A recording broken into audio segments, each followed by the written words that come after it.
Hey mamas, today's homeschool update is all about curriculum, what we're using, how it's going, and what we're going to be adding. I'm also going to be doing a flip through of everything so you can get an inside look at all the curriculum. I'm Yael, by the way, if we haven't already met, and I'm a homeschooling mama of 3 mini humans. And if you love videos all about curriculum, resources, and eclectic home learning, you have come to the right place. So be sure to subscribe and enable those notifications so you don't miss what I have next just for you, mama. At the beginning of the year, I made the executive decision for us to just focus on core subjects, so reading, math, and writing. And I did this with the intention of having us build a good rhythm for learning in these core subjects before adding other supplements and subjects to our plate. However, now that we have found our rhythm and our footing with those subjects, I am going to be adding a few more things to our learning to fill some of the gaps that I'm seeing. First, I'm going to talk about reading, and then we're going to dive into math and logic. For our main reading curriculum, we use Logic of English, Foundations Level A for my kindergartner, and B for my first/second grader. And this curriculum has been so helpful for helping both of my children learn how to read phonetically, practice their sight words, practice spelling, and in the case of my older daughter, learning how to write in cursive. It engages kids kinesthetically, orally, logically, and visually as they learn to read and build their reading fluency. My oldest daughter has been a reluctant reader, and she is afraid of making mistakes, but through the games and interactive activities that this curriculum brings, we have been able to help her more and more just grow comfortable with reading and doing it on her own. Now, in my last homeschool update, I talked about how I added Explode the Code 1.5 for my oldest daughter, and I decided to do the same with my youngest, and I purchased Explode the Code A, B, and C for her to practice her reading. Get ready for the code, get set for the code, and go for the code helps children to focus in on their consonant sounds. So book A covers B, F, M, K, R, and T. Then book B covers P, J, H, S, N, and D. And finally, book C will cover C, L, G, W, Y, V, Z, Q, and X. I really love this book series for my kindergartner because it's going to help her not only practice her initial and end sounds of words, but also tie that together with her handwriting. So she will practice each letter, tracing them, and then using visual discrimination skills to be able to identify them amongst other letters. So this is something that I'm looking forward to using during our independent work days, where I give different tasks for each child to do in each of the subjects, and I'm sure she's going to enjoy these. She's definitely someone who loves to do worksheets and book work, things like that. Next in the category of reading is Harcourt Trophies, and this is truly a great curriculum.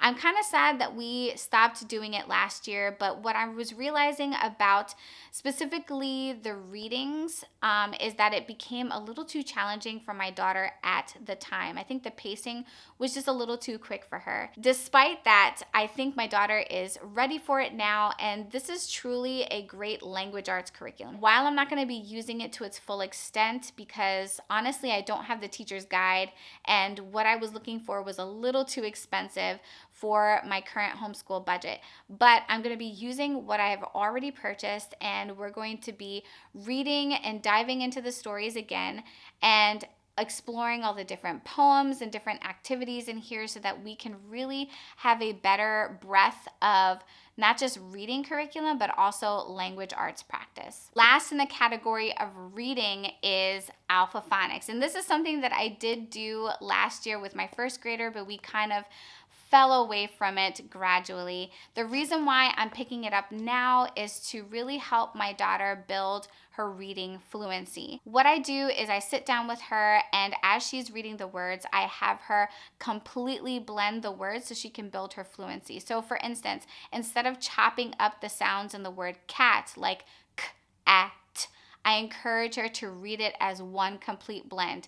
Cat. As I mentioned in my last update, the reason why I like using this to help her practice reading fluently is because when a child is focusing on a consonant blend, word family, whatever have you, it has an entire list that has that same word family or blend, so the child doesn't have to focus so much on decoding that particular blend or word family. They can just focus on the other sounds in the word. So that is really what helps her to focus on blending those words together. In terms of grammar, I'm going to be honest and say that I haven't really picked it up with my oldest daughter yet, and I am going to be referring back to first language lessons for her, which I'm a little reluctant to do, but we're going to be using that in conjunction with another curriculum that I found on Teachers Pay Teachers called Firsty Grammar. The plan is to pull different concepts and teaching strategies and activities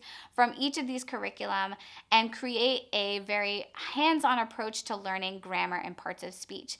And the way I'm going to be doing that is with Montessori symbols. So I have purchased these grammar symbols a while ago, but I haven't really put it to good use. So I'm hoping that as my daughter learns all of the different grammar elements, we can pull in these symbols to make it more of a hands-on experience. And one of the things I'm planning to do is create sentence strips or even pull free ones from online, because I found a bunch of them, and cut them up so that each of the different parts of speech are represented, and she can use the symbols to identify each of the parts of speech in those sentences. This is completely new territory for me, so I am going to definitely update you in the future to show you how exactly everything has been going. Please wish me luck. Last but certainly not least, in this overarching category of reading, we're going to be picking up the book Primary Analogies, Book 1, with my oldest daughter. Now, based on the Amazon description of this book, Primary Analogies groups analogous relationships into 5 categories: descriptive, comparative, categorical, serial, and causal, with 3 levels of difficulty within each category.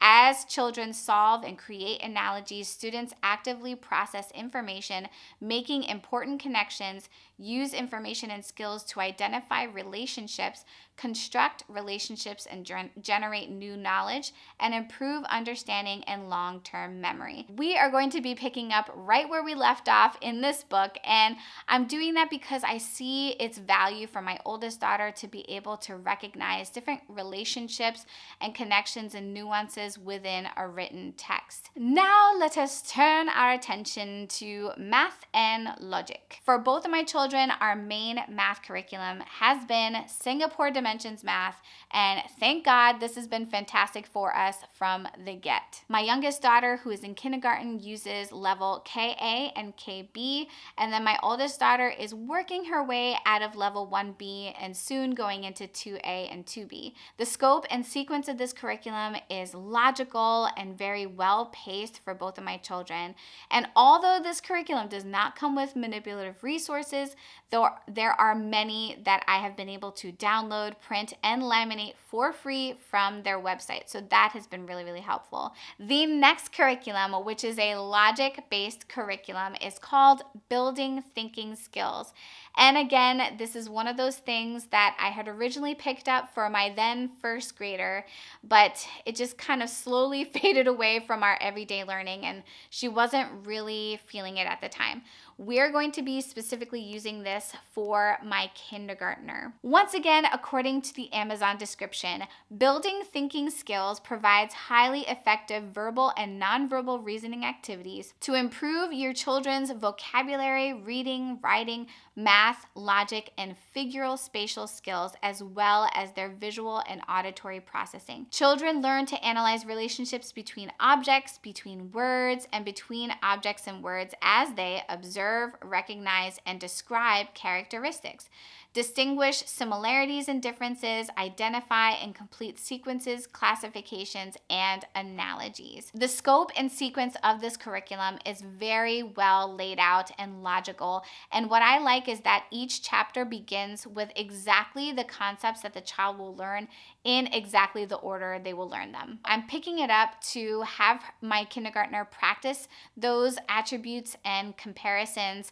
in conjunction with her math curriculum. Last but certainly not least in the category of math and logic is Mind Benders. This book that I have right here is specifically for grades 1 through 2, and we're going to use it for my second grader.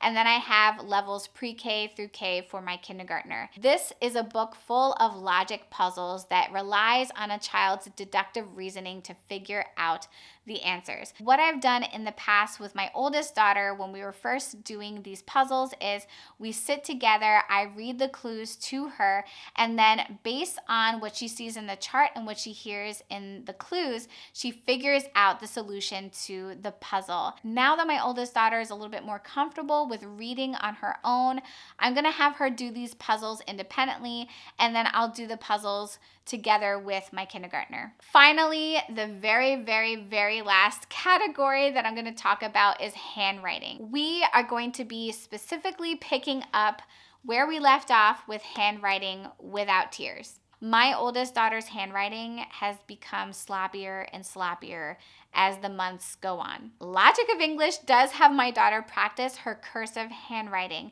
And then on top of that, we've been doing a lot of copy work throughout each week. However, I realized that she does need a dedicated curriculum and dedicated book to help her practice writing manuscript neatly. So the main goal with reintroducing handwriting without tears is to help my daughter practice writing neatly in manuscript. Thank you so much for joining me today, mamas. I truly hope that you have gained some good insights and insider looks into all the curriculum that we are planning to reintroduce and add back into our home learning. If so, please be sure to give this video a great big thumbs up, a like, and share it with someone you know who might find it helpful as well. Take care, be blessed, and I'll see you in the next one.